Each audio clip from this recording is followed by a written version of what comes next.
How are you, folks? The Enzo DiCosenzo podcast. We're background free today, so we'll just sort of do it like this for now. Okay, so let's get to our latest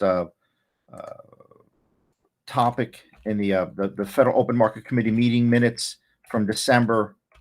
We reviewed the economic situation. Now we're going to review the staff review of the financial situation. So let's get right to that.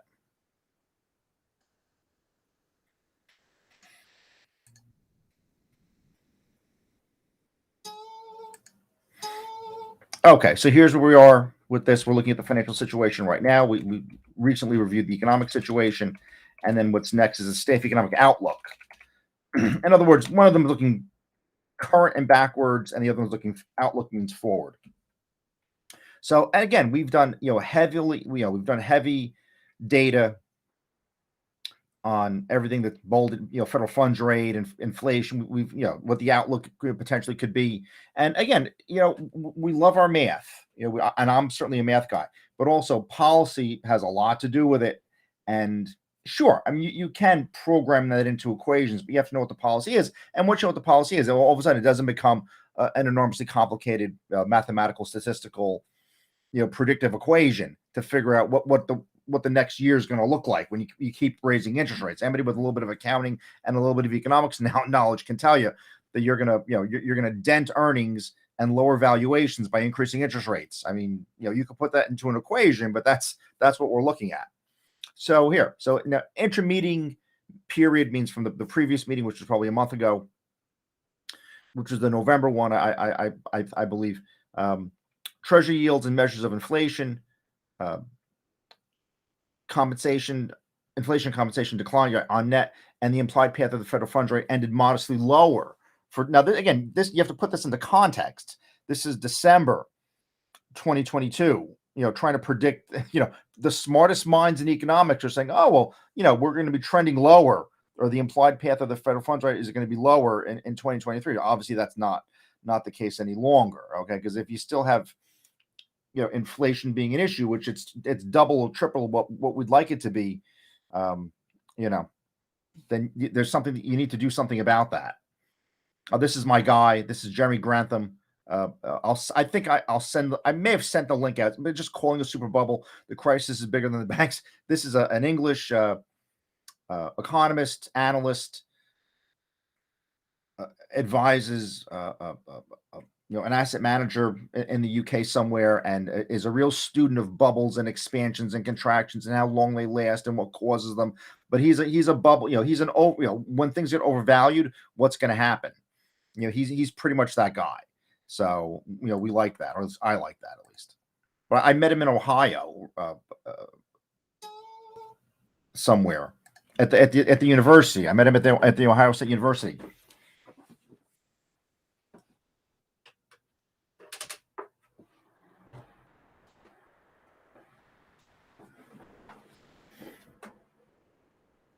I met him at Ohio State about 10 years ago, and he impressed the life out of me. So he's a really impressive guy. So yeah, we've looked at yields, and it says yields again. Let's look for the December numbers on this.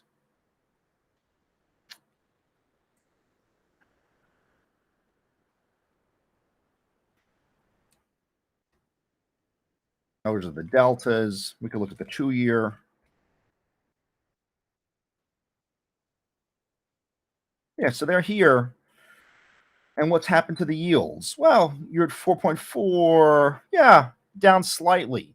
25 basis points or so, about something in the area of 25 basis points, from 4.5 to about 4.25 or thereabouts. Okay, so yes, that's the 2-year. Let's look at the 10-year. Yeah, those are down slightly.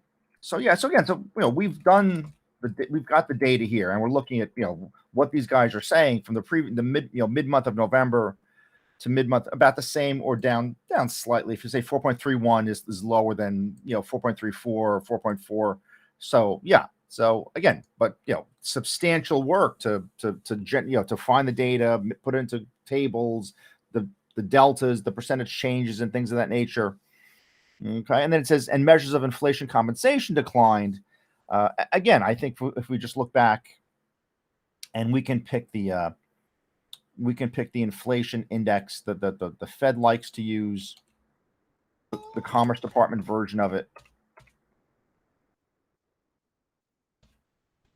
The index is here.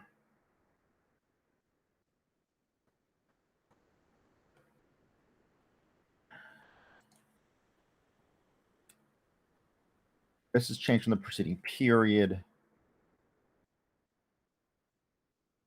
It's the 2, 3, 4 measure. Actually, these are the quarterly ones. Let's get to the monthlies. Let's get to the monthlies. And we updated this. I think we updated the table last time we worked together. Right there. This is what you really care about. So yeah. So it was in the 6s and the 7s. Then it was down to the 5s, 5.5, 5.3, 5.7. So sure. Again, this is the year-over-year delta. Again, for better words, I did not spend the time building these models with you. But like I said, you can just look these up. 284 is the index, and you can just do this is a year-over-year percentage change. That's all it is. It's this index minus the index from a year ago. And we've done a lot of that in the previous. So I still want to repeat myself with all the because it's basically the same computations over and over again. And which says table 11 press release. This is the output press release. So I think one semester I took the entire all dozen tables and put them together. That was a whole class. So that's why I know it takes a very long time to be a walking Bloomberg terminal, which is what I'm sort of turning you guys into here a little bit. For the people really paying attention, you're really going to learn a lot. And I know who you are out there. You learn a lot about how to analyze the economy, analyze a company. I think we're gonna use Walmart or Home Depot or something, or PepsiCo or whatever it is, or JP Morgan or Exxon, but one of those, something like that. We're gonna maybe even all 5 of those over the next couple of years. A little more with the micro work here. So the inflation compensation declined because you had lower inflation, and then it says the implied path of the federal funds rate ended modestly lower. And again, well, I mean, let's see where we are with that. We're here.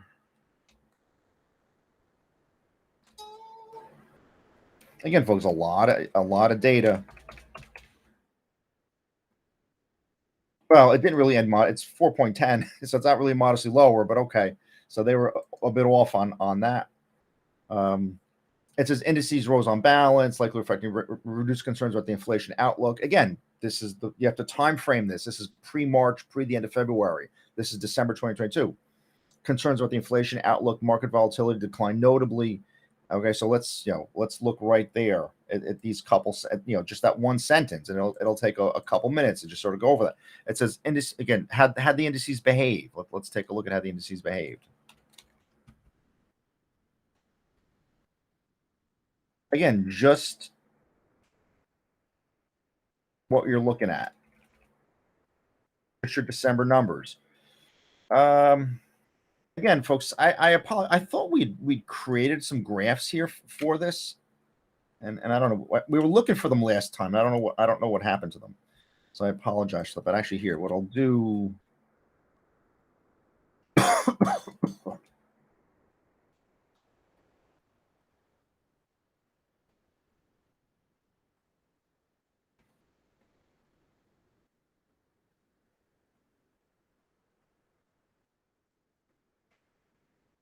We'll click right there. Oh, okay. This is September to December. Okay. Well, this is what we're looking at, or what we're looking for. Yeah. Okay.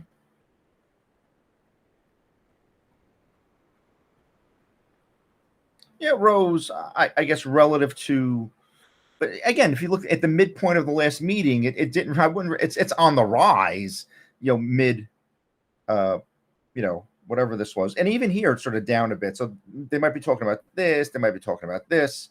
So, but you had some up and down movement. So unfortunately, the trending is down. So I don't know where they got it's on the rise, but rose on balance. Well, even from September, it's down, right? If you're here, if you're just about here, it's still down relative to just after Labor Day. So I don't know, what they're talking about, but okay, that's just sort of what that is. we'll take a look back at that. And this is market volatility. And again, what do you do, or how do you measure volatility? As I said to you guys a number of times, and we have this graphed up there, but this is the month. These are the month over month percentage changes. I don't know. I mean, this is negative a quarter. This is positive a quarter. So I don't, if they're talking about maybe the first half, because the meeting was about there. So yeah, I mean, if you go back 30 days, it's lower on the negative side relative to the 30 days in November. But okay, so maybe we can go with that. See, so this just takes the 30 days that we from the 15th of December back to the 15th of November. It took that. Okay, so yeah, I mean, if you want to sit there and say that that's lower, I guess you could say that. I don't know if it declined notably, but okay.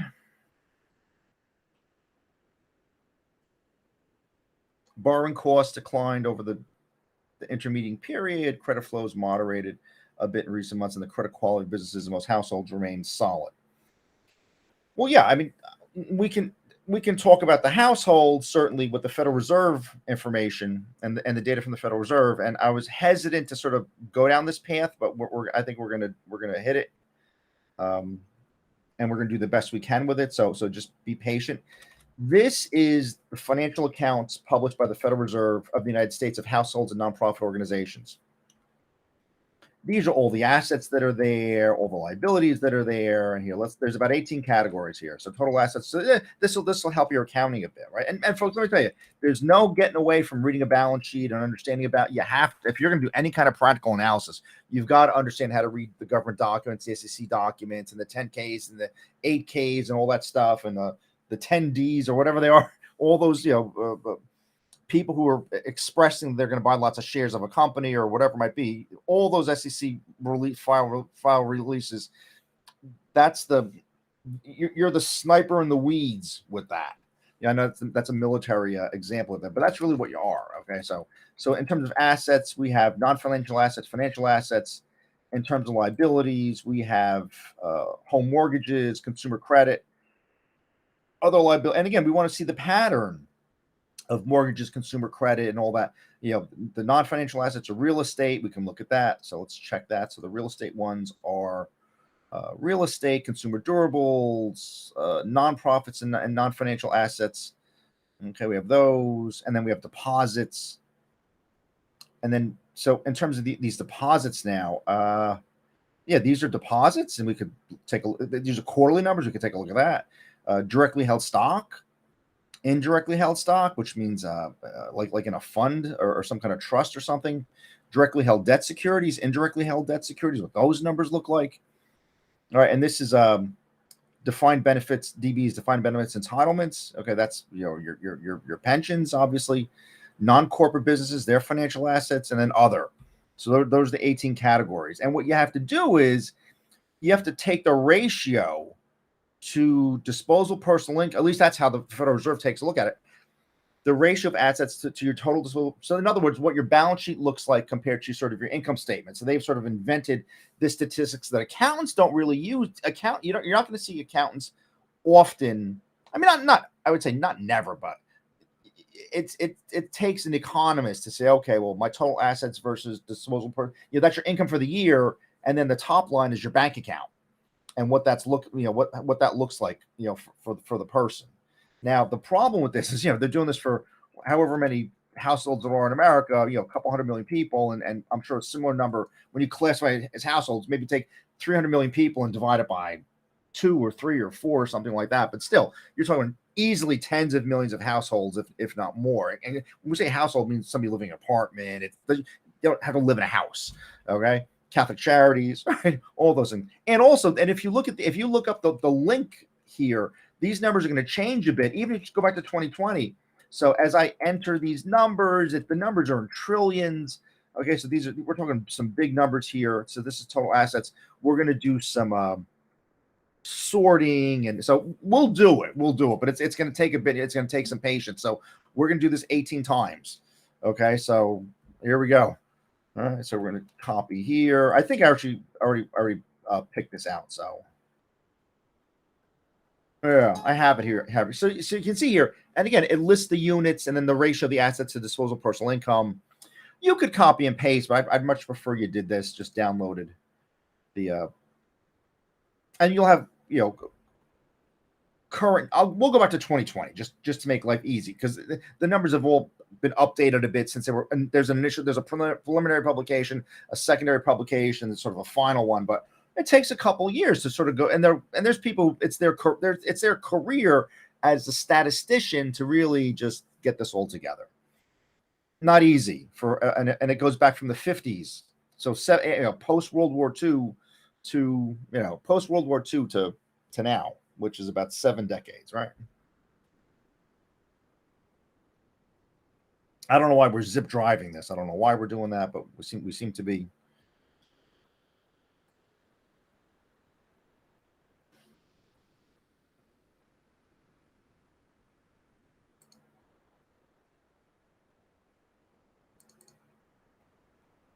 And you want to open up the Excel, and this is your download folder on your hard drive. And again, you guys, your computer science. It's not just computer science is not just Facebook.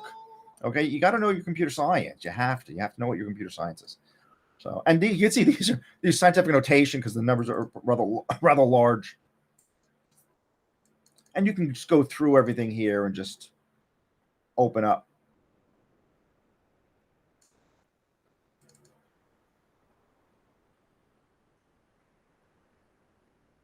I think we opened up the wrong one.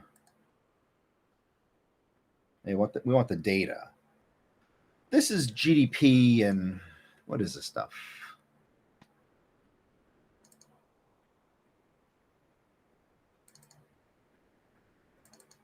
Yeah, this is good, but that's not the one. Yeah, that's not the one we were looking for. We were looking for.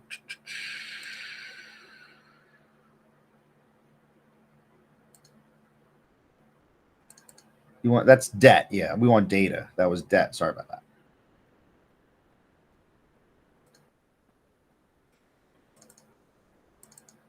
See, and unfortunately, you have to sort of back out the readings of these numbers because the titles or the labels, it doesn't say assets. You have to sort of back out the number for better or worse.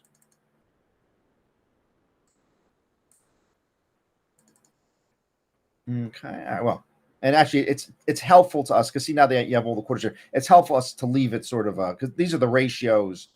Um, it's helpful to us just to sort of leave it sort of as is for the time being. You got to hook up the ratio with the data point. Okay. One and actually you're gonna have a little bit of patience here with this. 167 090. Okay, you're here. So these two aren't helping us.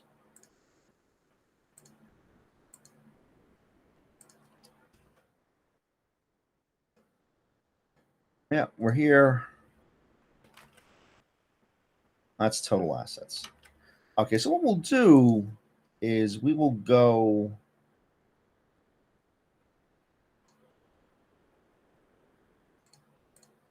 Yeah, we'll go to 2020 on this. And we're here. Yeah, and what you're going to do is you're just going to drop these off there. And yeah, so you don't need all the 50. And you're going to sort.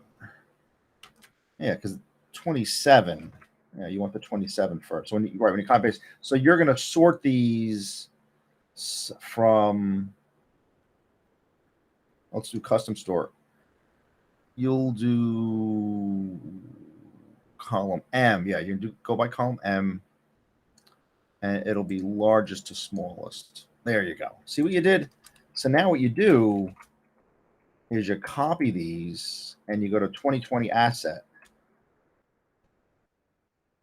Is right there. You'll say paste, special, transpose values. Okay. And I'll explain what happened here. So 2020, let's gray that out so we know what we're doing here. Now the next thing you got to do, you got to for the units, you got to divide by 1,000. You're going to copy, go there, paste, special, divide values only. Okay. And there you go. All right. So you can see your ratio now. So you look, your latest ratio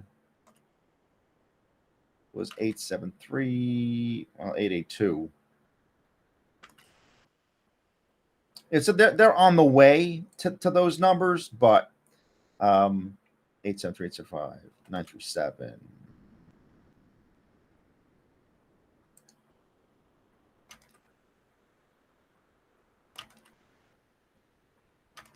$875, $873. Okay, so we have all those. So this we don't need, this we don't need, this we don't need. This we'll go back to in a second. And the reason why it's not going to be sort of exact,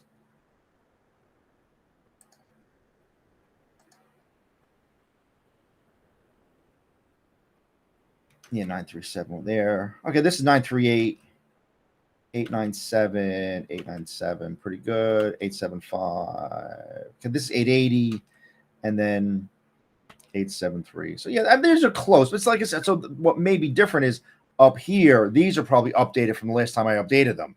The disposal, because you're taking it versus the disposal personal income, which may be a little bit different than when. So let's not worry about that though for the time. But that's how you do it though. So if you want to make a graph, like maybe since 2020 or even like the last year of where these assets are going, you can make a graph of everything here as you wish. So you could just do insert, scatter like that, and you can see. So obviously it's getting a little bit bigger as you go through.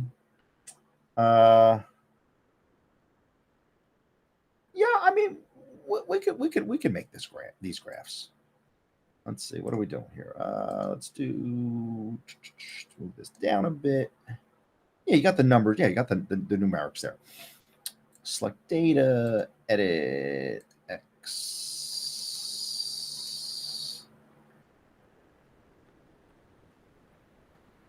and these are total assets.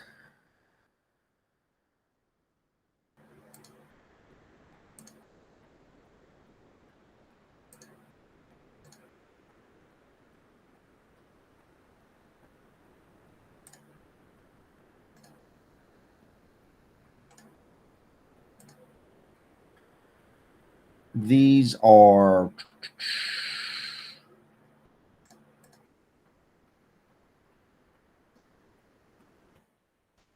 US dollars, billions, okay, and these are quarters.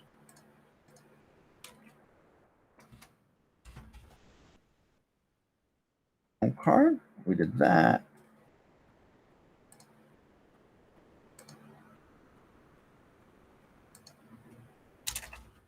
Right there's 100. No, we didn't want that. That's the unit.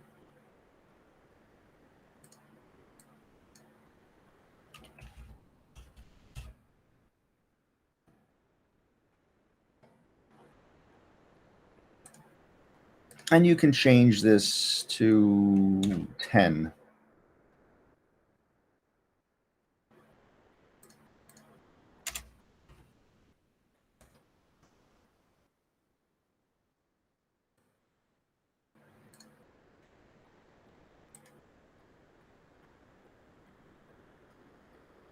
With all this stuff. Because we're just going to do this once, so we could spend a little bit of time with this. Color. Do a blue. Okay, like that. Yeah, we like that.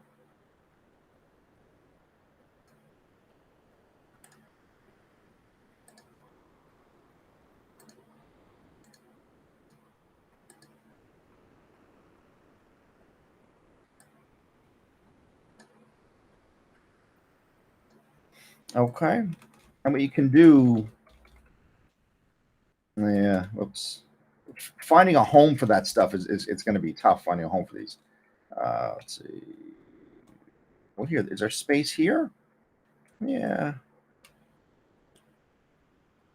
You might be able to stack these things up here for a little bit.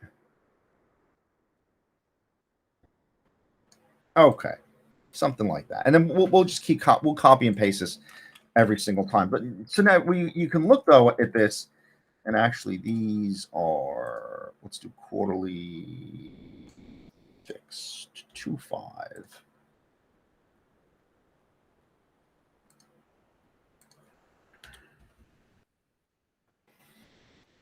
All right, which are there. Okay.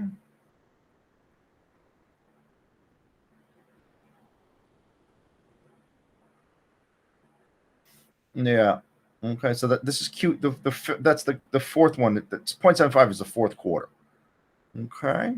And I gotta figure out how to sort of break these down better, I think. And actually, here we'll do. That's not the format the grid lines, but here let's do another. The verticals are as important. Major right there, like like the major ones. So solid color. We did that. Thin it dash. Okay. All right.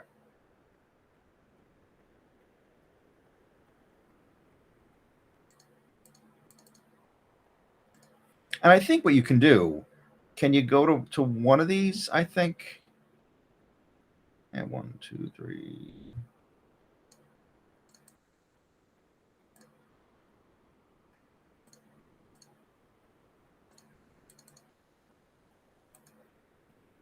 Yeah, this is the first four. I was trying to get every fourth one a specific. I've seen that where you could do it, but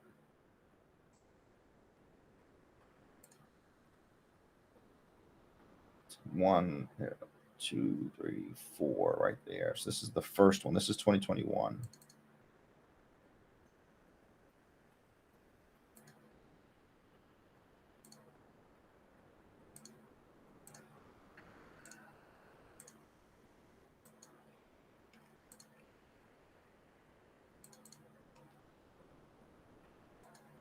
All right. Well, you guys. I'll let you guys figure that out. But you can see the pattern, right? So this is the fourth meeting. So this is from the second meeting. So assets went up a bit, and then you can do the same. Now, once you saw this, I mean, we'll entertain doing a couple of these, but once you saw this, you certainly can see how to do all of these. Okay. So the next one would be liabilities. Okay, what would be the next batch of these things, which would be so. And then after you do this, what you can do with this is you can sort of reflip this again. Right there, you can get rid of these, and you can go, one more time. These you don't need. But yeah, so you're doing this so when you copy and paste, you can move all the data where you want it. But again, folks, this is what it looks like. Okay, this is what we're doing this kind of. But here, let's do a little bit more of this. So, all right, this we don't need for the time being. Get rid of that. Okay, next one. Okay, so that we did. And it might be good to sort of just get rid of what you're doing here, just to keep a little sanity with things. The next one is 193.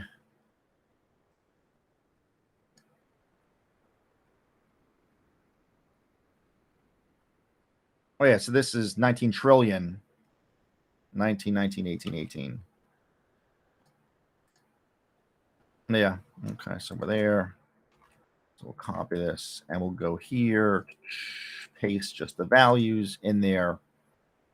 Okay, and again, we're going to do sort custom.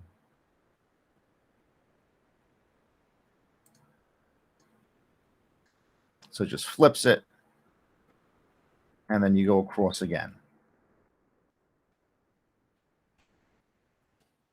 Up to 2020, paste, special, transpose values. Okay, and then we'll go again. Now we got to do the division to knock it down to so the units are still all billion still. You're gonna do paste special divide values. Hit OK, and there you go. 19.383, 19.235. Yeah, 33, 25, and this is 101, 102. Yeah, so 102, these are all 102s or thereabouts. Yeah.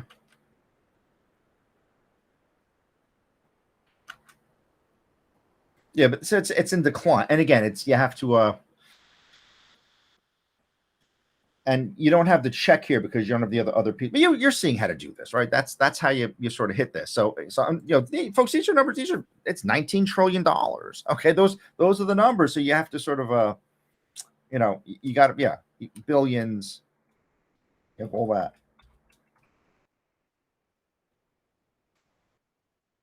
This thing and just resort them. Smallest to largest. There, yeah.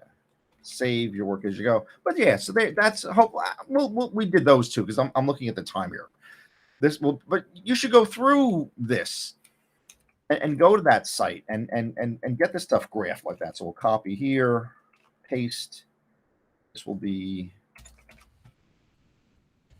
abilities. Click on the graph here, and all you got to do is bring it down a notch. That's it. So all that graph work, you did it. Okay, now you have what the liabilities look like.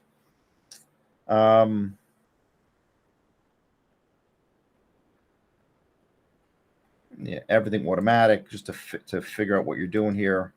Yeah, that's good. Automatic is pretty good. These are total liabilities. All right. Those are on the upswing, for better or worse, up to Q4. And assets have sort of curved up a bit, but but took a bit of a decline from previous. This is 4, 3, 2, 1 from Q4 2021, Q1 2022, right? They're on their way back, but they took a bit of a dip, right? As the S&P took a bit of a dip. And like I said, you can do the rest of these, and at some point I have to go through all these 18 of them. And actually, tonight I might do that. I'm not going to go through all. I did 2. I think you see how to do this. But again, you want to look at mortgages, you want to look at consumer credit, and you want to see how these are behaving. We could look up to Q3 also, but they're making a Q3 to Q4 comparison, which is really important. So, his borrowing cost declined. Okay, over the intermediate period, credit flows moderated a bit.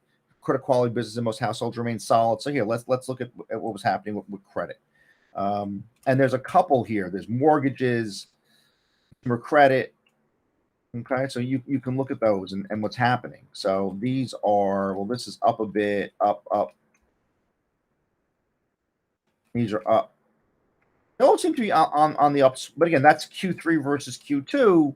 So they might be looking at we might have had a dip in these other peers. But like I said, you got to study that and look at it. Okay, but like I said, but this video is not to do this 18 times, but it's to show you the process. Okay, but that's the process here. So always save your work as you go.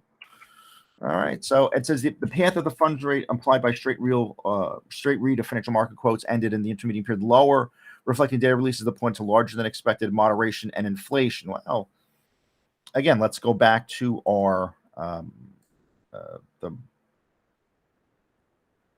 the index that we like, the Commerce Department's index, down a bit, down a good 0.5% or so. Okay, which is not too bad. Medium to longer term Treasury yields declined substantially over the period, driven primarily by lower than expected inflation data releases, which appeared to prompt a substantial reduction in investor concerns about the possibility of inflation that would remain high for a long period.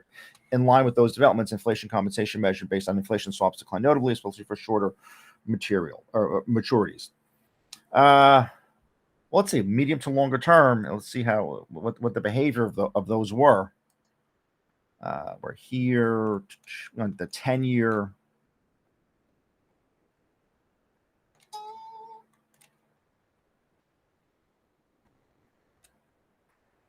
3.8. Yeah, from 4, right? You're at the 4% for the first 30 days, the first 10 days of November, and now you're down 3.5. This meeting you're down to, so you're down a good 50 basis points or so. Okay, so that's what we're talking about. So that adds up. And then it says broad stock prices increased, like reflecting reduced concerns about inflation. Well, again, I think we looked at that, and I don't know, it increased maybe in the short term. It didn't increase relative to September. I think we already looked at that.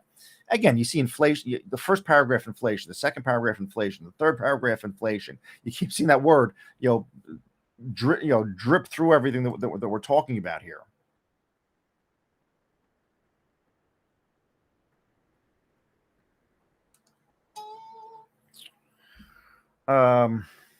Again, policy, what Jay Powell and the economists of the Fed are going to decide to do in terms of inflation. It says the 1-month implied volatility of the S&P 500, the VIX, decreased notably around the middle of its range.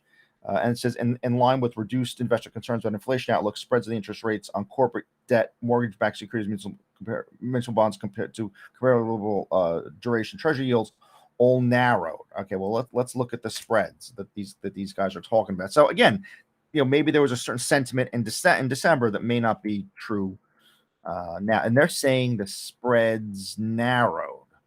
And again, I don't know if the data backs that up. I don't think it does. So yeah, this is the 10-year minus the 2-year.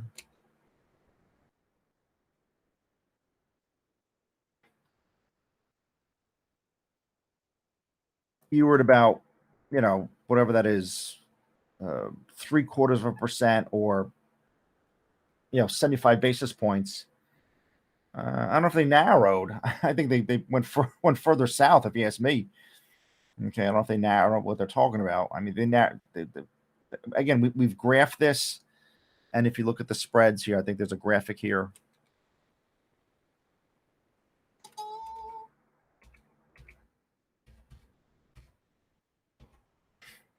Yeah, so I don't know about narrowing. I don't see too much narrowing here. I mean, maybe.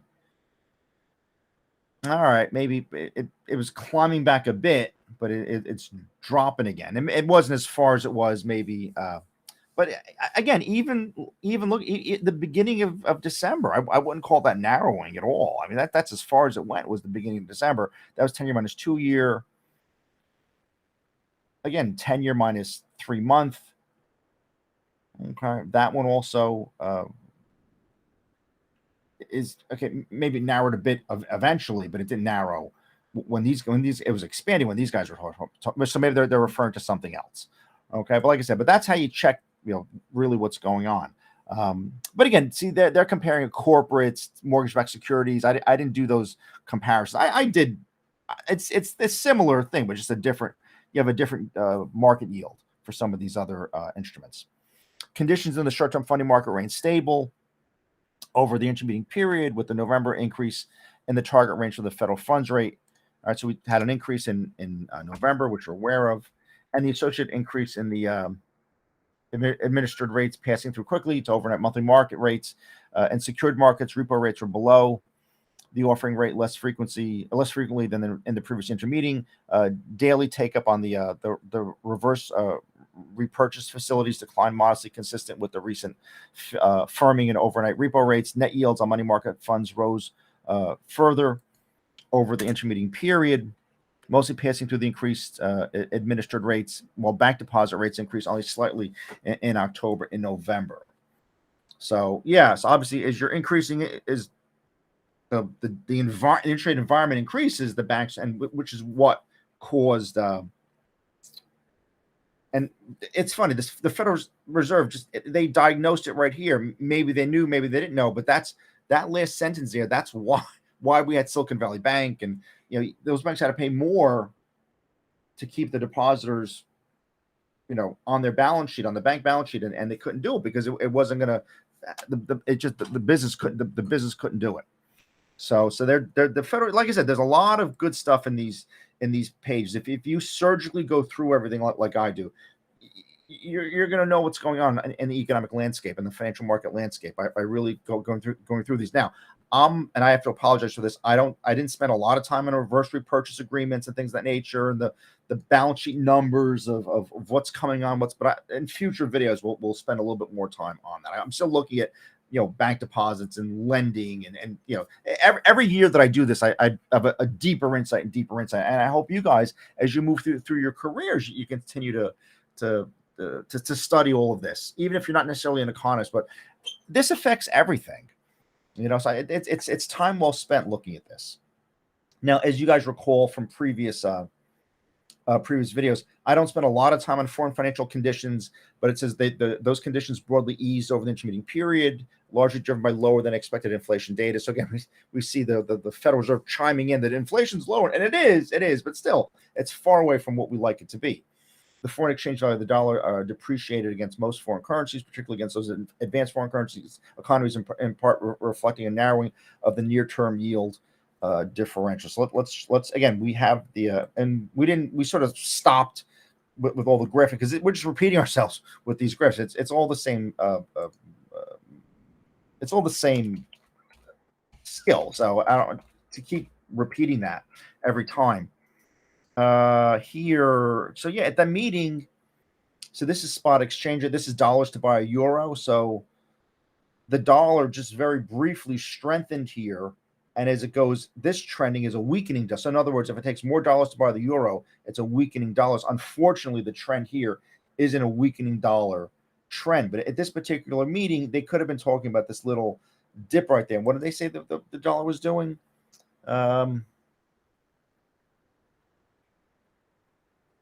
The dollar depreciated. Okay, so they're being honest about it. So they didn't, because they could pick this. Oh, the dollar's strengthening. They could have said that, like these little dips right there. But a depreciating dollar means it takes more dollars to buy the euro, and unfortunately, that trend line, it's a positive trend there. So if you need more dollars, it's a weaker U.S. dollar to buy 1 euro. So yeah, and again, we did the math on that in previous videos. It says narrowing of the near-term yield differential between the United States and other advanced economies. Investors reacted positively to the news of an easing of COVID restrictions in China, which drove risky asset prices significantly higher despite near-term challenges, such as the health policy shift. Emerging market fund outflows moderated and turned into inflows later in the intermediate period. Option implied volatility. Measures for exchange rates and benchmark foreign yields declined but remained elevated by historical norms and amid a high degree of uncertainty around global inflation and the prospects for reopening of the Chinese economy. So I don't know if that's you need a hyphen for that. So yeah, so I was speaking to somebody the other day about this. We've had a global inflation phenomenon, not just in the United States. And I'm not trying to take Biden's side in this, but that is true. Okay, that is true. So yeah, the credit markets, the loans, we can look at all of that. Yeah, so a lot of this is really hinges on commercial and industrial loans, and we're going to look at that next. It says in domestic credit markets, change in borrowing costs were mixed during the intermeeting period, but remained above levels observed at the end of the previous tightening cycle. Yields for corporate bonds declined while borrowing costs for leveraged loans remained at an elevated level. So if the yields decline, that means that there's capital flowing into that. That's generally why, if you're bidding up the price, you're shrinking your yield. Bank interest rates for commercial and industrial loans continued to trend upwards in the third quarter. Municipal bond yields also decreased across rating categories. Residential mortgage rates fell on net after the November meeting. In contrast, interest rates and credit card offers continued to increase, reflecting higher prime rates that was quickly passed through. Interest rates on auto loans also rose steadily. So you have the consumer end of the credit businesses, auto loans and credit cards, those are higher. Mortgage rates fell. Mortgage rates fell because of demand is really why, because people aren't pursuing, because there's such a concern about what's going to happen. Where in the decline are we? Do we have 100 days in front of us, 100 days behind us, or whatever it might be? So we're so concerned about the business cycle, and the people who really study it really have a feeling, comparing, okay, well, the business cycle in 2000, the business cycle, how long, from peak to trough, how many days was it, and those types of things. But we looked at a lot of this. Now here, residential mortgages, commercial industrial loans, okay, all of that. So let's see, why isn't this should be highlighted.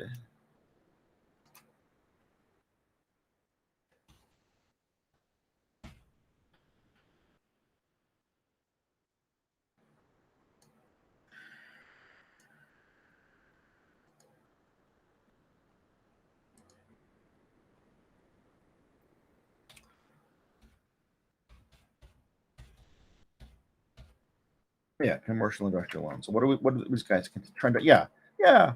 So obviously, in terms of dollars, there's more. So 2 trillion or so. Where are we now? We're at about 2.8 trillion or financing capital expenditures. Yeah, for commercial industrial loans. There's more of those going out there. Capital expenditure.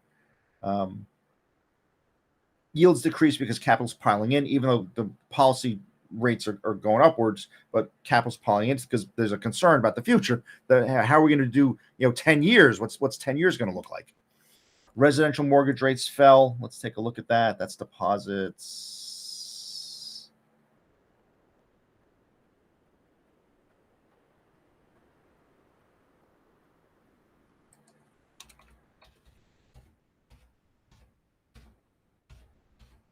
Yeah, average of 3 for your fixed mortgage.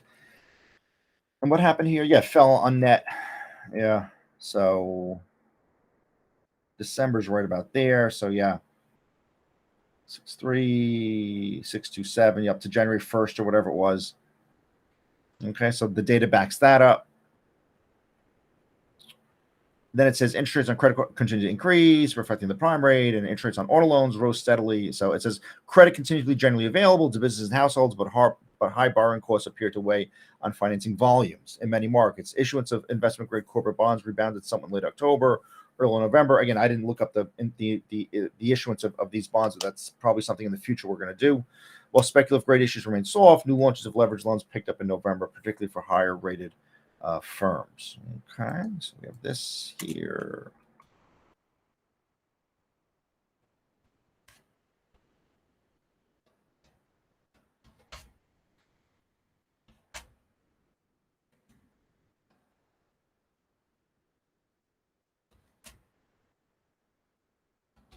Oh, and there we go. It's a little better authored paragraph there. It says business loan originations continue to expand, but at a slower pace than previous months.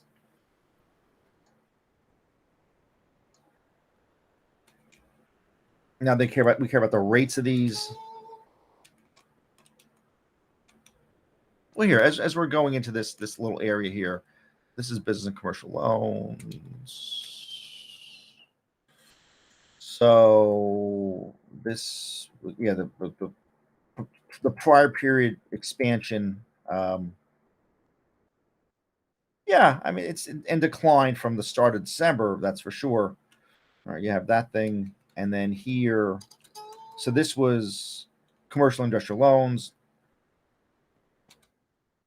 commercial real estate loans. Let's see what the behavior here is. Yeah, again, the January numbers it's in decline from the start of December. You have that, and then deposit rates. Um,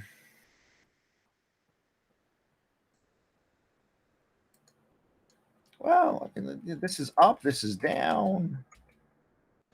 Yeah, I mean it's volatile. There were a lot of declines in October, right? November it has some putbacks a little bit. December some putbacks. Okay, but it's volatile. It's definitely. But again, that's the deposit. So you have commercial real estate loans, deposits, commercial industrial loans. Okay, those are all the statistics that are discussed in here. And again, we've dealt with that in previous videos. How to graph all that. Then it says this decelerate to a third quarter pace, moderating the robust rate of growth observed earlier. Nonetheless, the volume of commercial industrial lending remains solid. Commercial real estate loans outstanding at commercial banks continue to increase in October, November, but the recent pace was somewhat lower than previous months. In addition, banks increased commercial real estate originations to multifamily industrial properties relative to office properties, reflecting caution in the context of rising office vacancy. So you can see you're inferring from banks' behavior in terms of the loans are putting out what the economic activity is in those areas, in multifamilies, industrial properties. Commercial mortgage-backed securities issuances softened some in October, elevated financing costs and tighter underwriting standards. So yeah, I don't spend a lot of time on that, but I probably should. So again, for future lectures, we'll have more of that. Credit availability of smaller businesses appear to have tightened further this fall, with the share of small firms reporting that it was more difficult to obtain credit than 3 months earlier.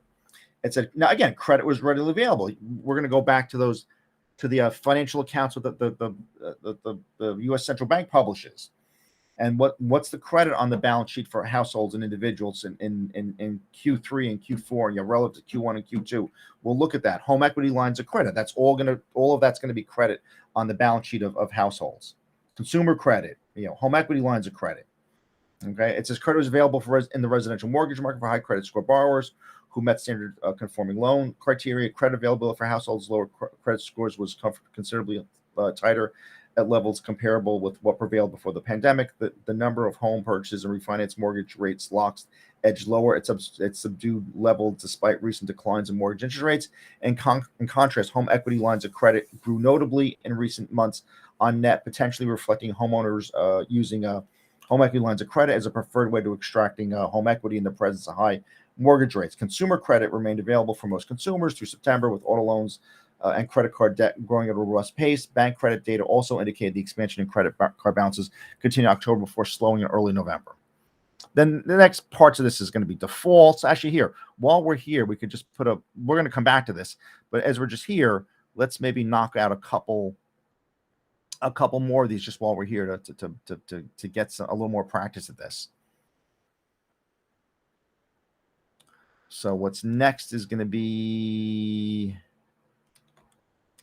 non-financial assets will be next.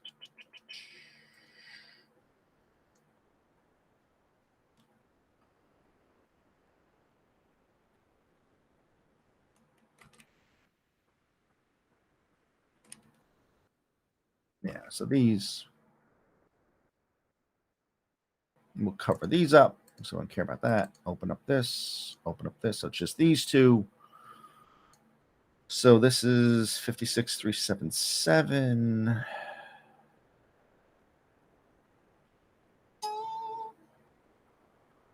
Yeah, so that's non-financial asset liabilities.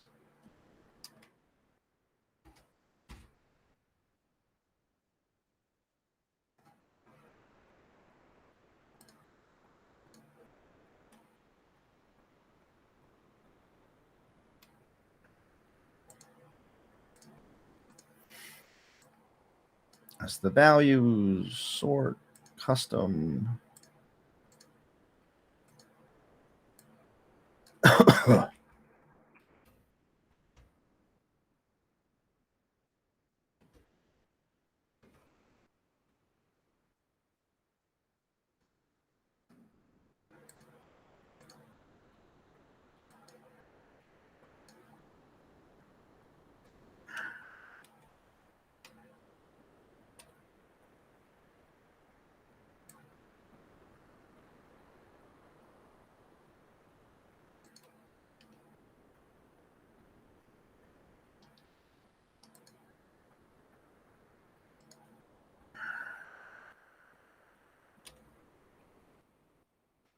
You're going to copy the 1,000, and you're going to clean this up by dividing by 1,000. All right, go to paste, special, divide, just values, and there you go. All right, so 56 trillion on that. Okay. And then it says 297, so about 3 times. It's about 3 times of your disposable personal income.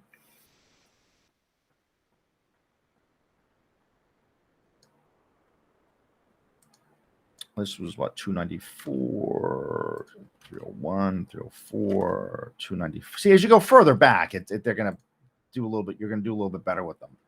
So, and then 241 was the last one, or thereabouts.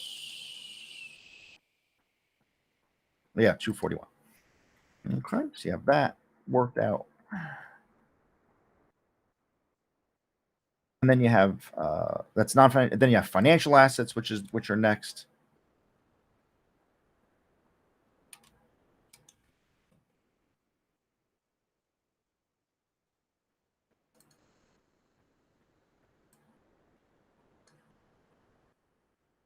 You copy the last 3 years, right? You copy those.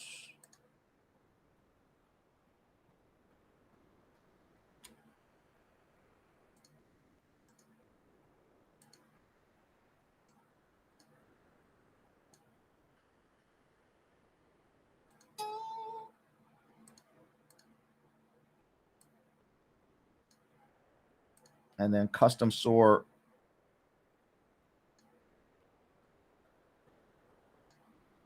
Okay, 87.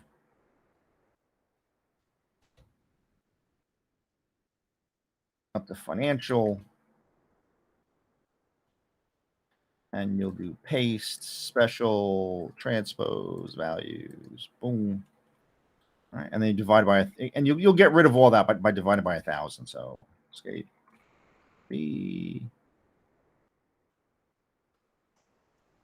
and you'll do paste, special, divide, values, bang. Okay, so again, let's check that.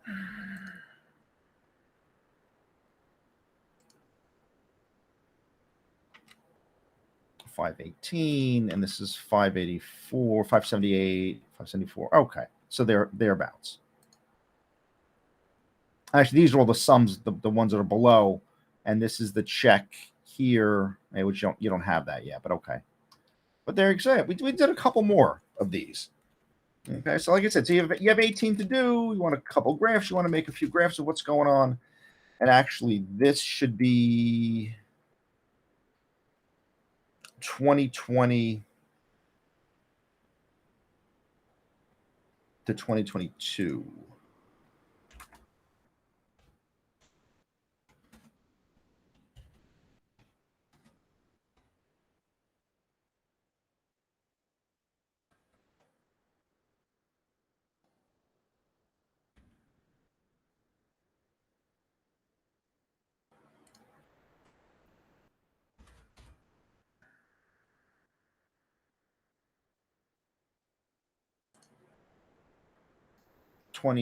So this is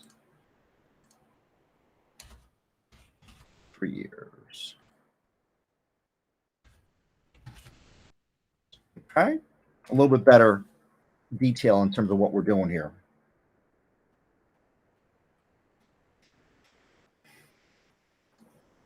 And then save this as you go. But that's it. Like I said, you could do more graphs. I showed you the general way to do it. Like I said, these ratios, this is just disposable personal income ratio. But again, I didn't go over this model because it's a long model. But you could see what's with this disposable personal income. What's involved with this is compensation of employees, how people get personal income, supplements to wages and salaries, proprietor's income, rental income with capital, personal income receipts on assets, transfer receipts, what we spend on Social Security, what we spend on Medicare, and some of the details about this, contributions for government social insurance, other current transfer receipts, and then take out the taxes. We're doing a trillion, right? It's $1 trillion in taxes. Now it's 3 from a couple years ago. So it was 1.5 about 10 years ago. Now it's double. Some of the percentage changes here, right? This is the delta. This is the quarter over quarter, and then you're going to annualize those numbers. You see a lot of reported numbers, what the personal consumption is, what personal outlays are, how many people in the country. Good luck with that. Where's the population? It's saying, what is it saying now? It's saying we're up to, I guess officially 334 million people, but you could put another 5, right? Another 5 at the end of that, or something like that, right? Change that number a bit. So okay. But yeah, so it's like this. You get the financial accounts from, and you're here. The financial accounts from the Federal Reserve website. You can load in those 18 entries, and like I'll do more tonight and more tomorrow, kind of a thing, and make sure you do your checks. But you saw the categories. It's all very balance sheet information. Okay, and like I said, you can go through it. It's important to be able to go through all that. And the last 2 paragraphs here: default rates on corporate bonds and leverage loans remained at very low levels. Measures of expected default probabilities for corporate bonds and leverage loans increased a bit from the levels at the beginning of the year in recent months. Overall, the credit quality of municipalities remained robust and strong revenues at state and local governments. Of course, I just told you how much more taxes we're paying. So that's state taxes, local, federal. I think I would hope that's all that. I think that's all the taxes that you pay. I don't know if it's just the state or just the federal rather. I hope so. But most likely there's not a separate entry for state tax. I think it's really state and federal is what most people are going to be concerned about. Delinquencies on commercial industrial loans stay flat. Those on small business loans continue to edge up a bit. Delinquencies remain low relative to historical levels. In addition, the credit quality of non-agency mortgage-backed security loan borrowers deteriorated slightly, with average delinquency rates ticking up in September, October, driven by office and retail sales. And this says the credit quality of most households remains solid overall. Well, liabilities are up, and then we have to see again. I didn't go to the granularity of the financial accounts on the Federal Reserve's balance sheet, but we should have looked at that at some point. Maybe in future videos we'll just dial back a bit and say, oh, well, what are those, what are those numbers, or what are those Q4 numbers, that kind of a thing. We could meet back with those, Stan. We can meet back with those. And it says, but yeah, it says credit quality of most households remains solid. Delinquencies on conventional mortgages continue to trend down through October, while those on Federal Housing Administration mortgages ticked up a bit. So yeah, there's other sources that these things are looked at. Here, let's see.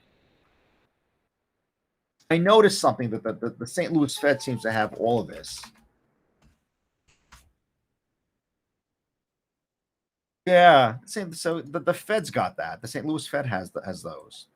I think they've packed everything that you need to analyze the economy into this St. Louis Fed database, and I think you'd be okay if you went in there, folks. I apologize; it's taken us a second for us to find this.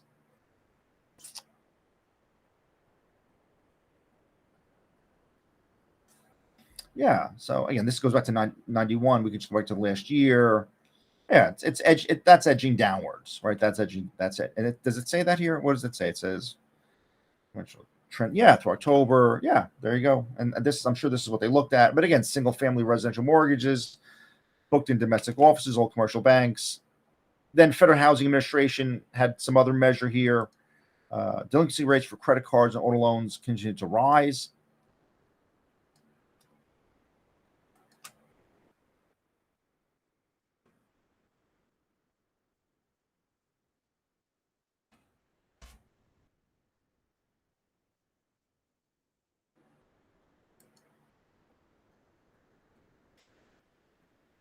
Again, let's the last year.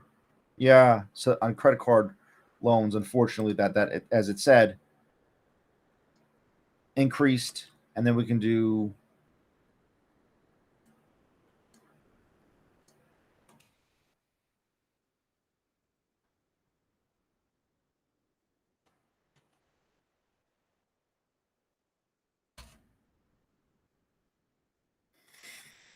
Yeah, it didn't do the auto. I'm sure there's some trade group that'll have that, but you're seeing how we sort of deal with all this here. Okay. And then it says historically with the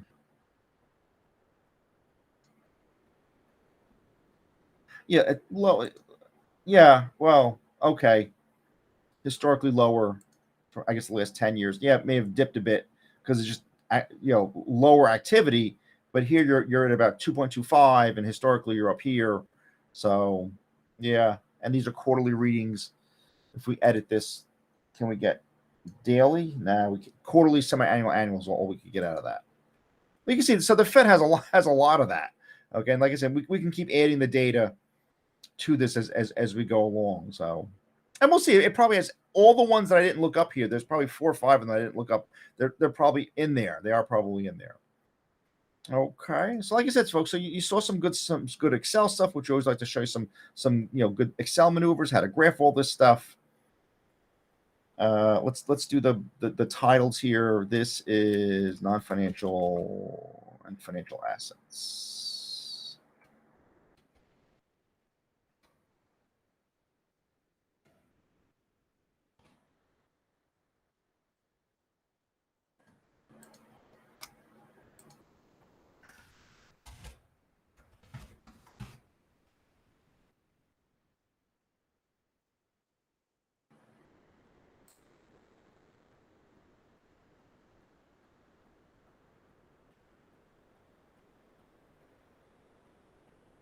And then non-financial are the ones above it. Yeah.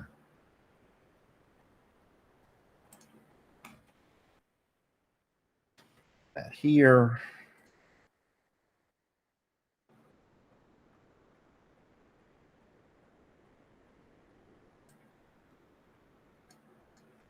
Copy, paste. This is non-financial.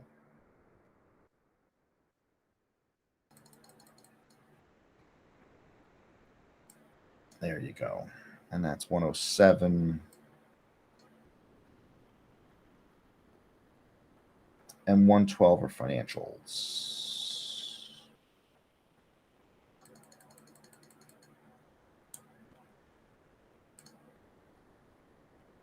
Yeah, 112 are financials. Okay.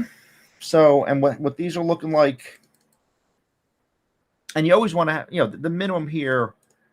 Let's do this instead of minimum.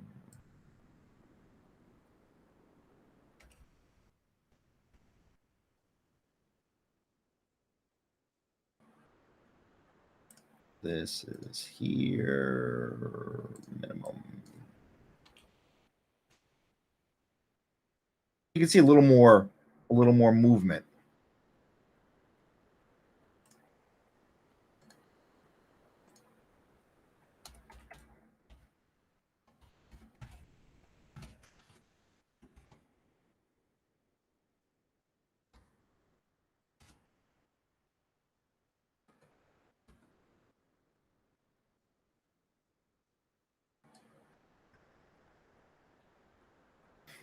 And this is fun. This one's financial assets. Edit.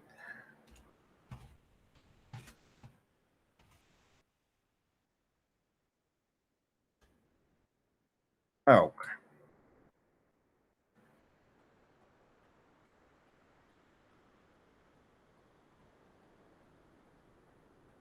And like I said, and you can just roll through, because it's a little, you got to really sit and work these through. We did 4 of them here, but there's another dozen or so to work. Actually, what we could do, just as we're here, yeah, we let's get to the other. Although we can do the other liability pieces to this.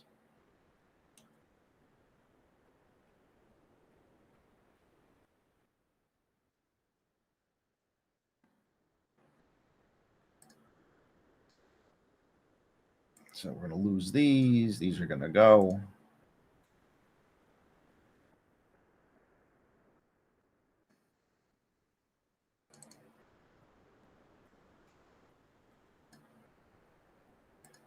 And what would the next ones of these be?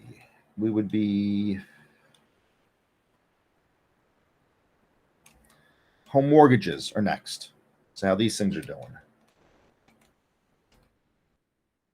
So 10 trillion up to 12.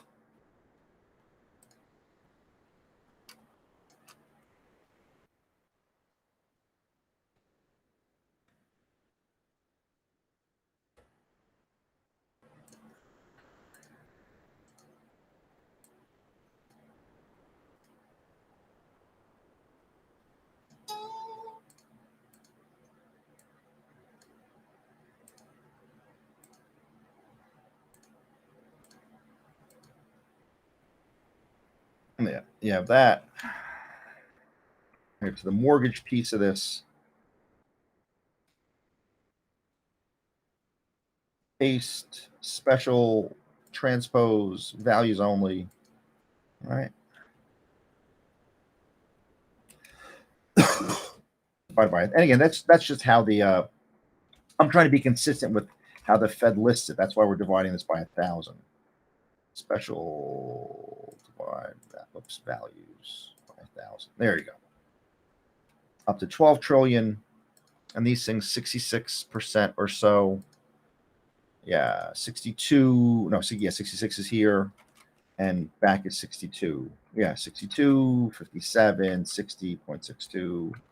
62. Yeah, again, as you go further back, you're going to get a better read with everything.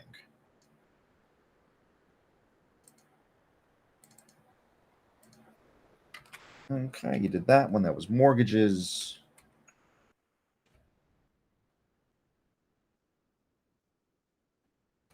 Now, consumer credit. That'll be the next one. We want to look at consumer credit. Delete here, and reshuffle your numbers. Well, it's the largest. Okay.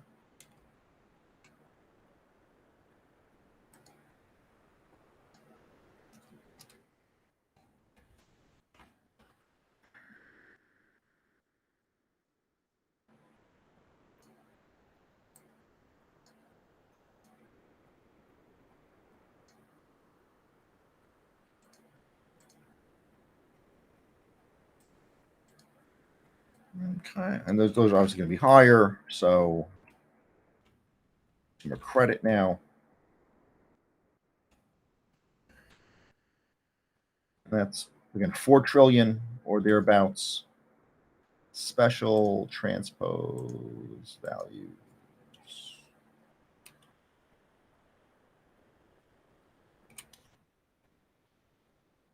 Copy.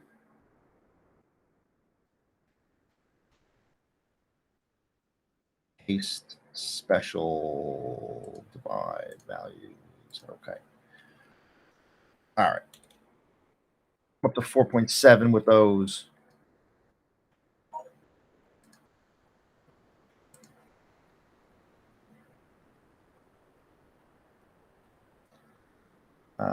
Yeah, 4.7. And then we'll have other 4.7, 4.6. Yeah, we did our division.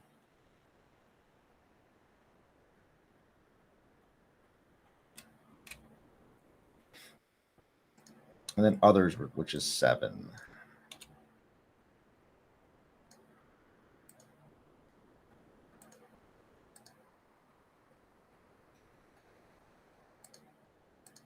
Okay, have these.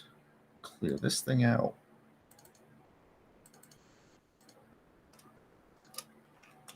And this is other.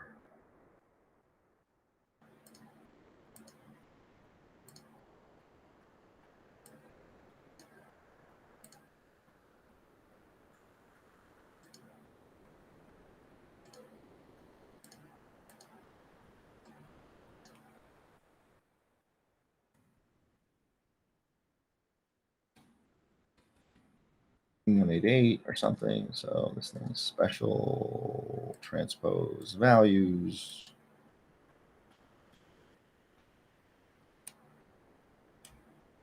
And then you do the divide by 1,000 again. Oops.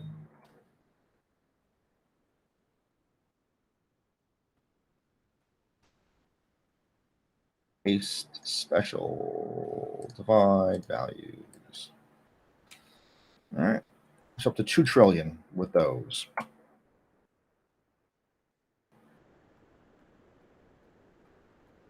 Two, 1, and 4. Yep. All right. So we did a couple more. And again, you can make more graphs with these. You can just keep going with the graphs. So what are the 3 here? Liabilities.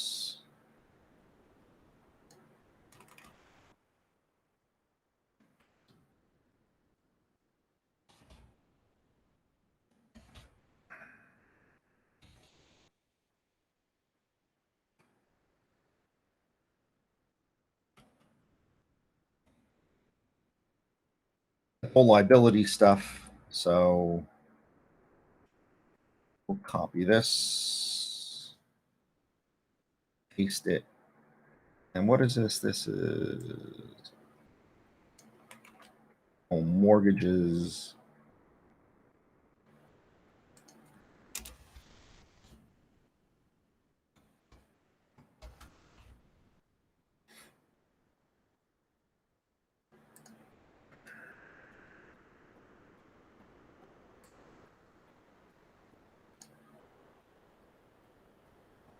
And what is this? This is 117.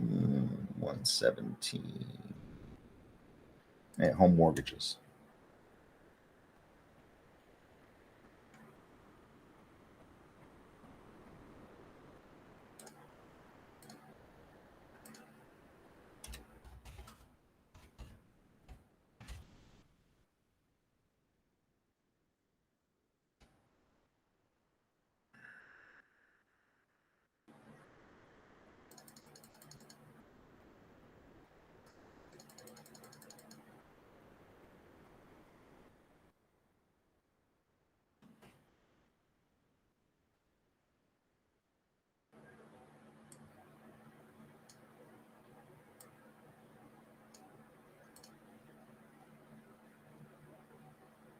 All right, we did that one.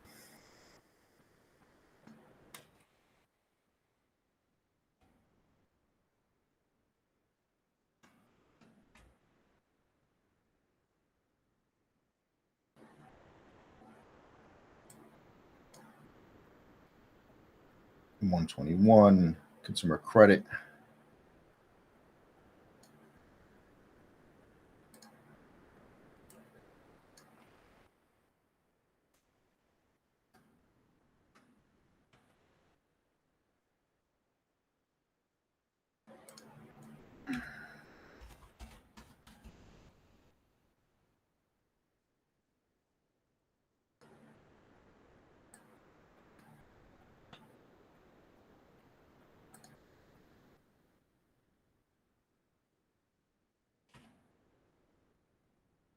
And I think the other one is other, right? This other one is just going to be other.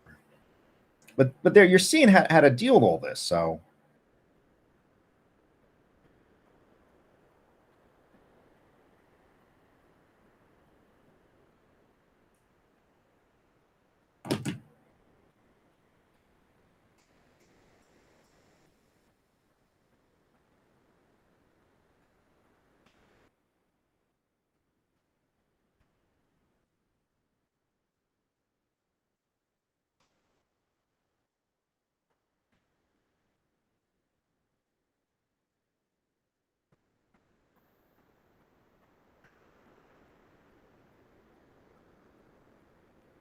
and this is other liabilities. Whoops.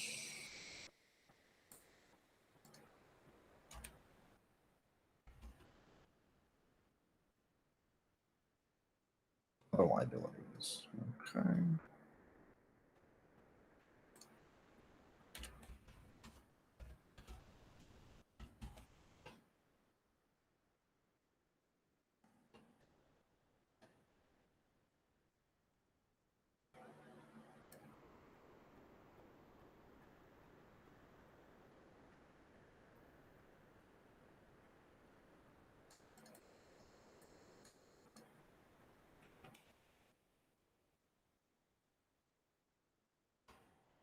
So you're creating your own little. This is your own little Bloomberg terminal. And it's right. It's a lot, and I'm sure people are saying, oh, well, we have this, we have that, we have a programmer, we have whatever. But when you can do it all yourself, and you're not constantly spending on, you're spending on consultants and spending on this and spending on that. That makes you look good, especially with what I do, where obviously I'm not in the IT department. Um, and if I constantly went to the people I work with, saying, I need some consultants, they say, what do we have you for? That's the response I would get. So always keep that in mind. But yeah, credit is up and mortgages are up, and other liabilities I guess are down a bit. And then also I think we had the check here. We had some sort of where you're just sort of checking the pieces here. So this is here's your other. So yeah, so we're checking with total liabilities. Yeah, we're good. These numbers check finally because see these three pieces: other, mortgages, consumer credit, those add up, and then you'll have the next set that'll add up here. And like I said, you've seen me do this a bunch of times. So the next set will be what? It'll be real estate, consumer durables, nonprofit, non-financial assets. So you'll have a whole spectrum of accounting categories to sort of deal with.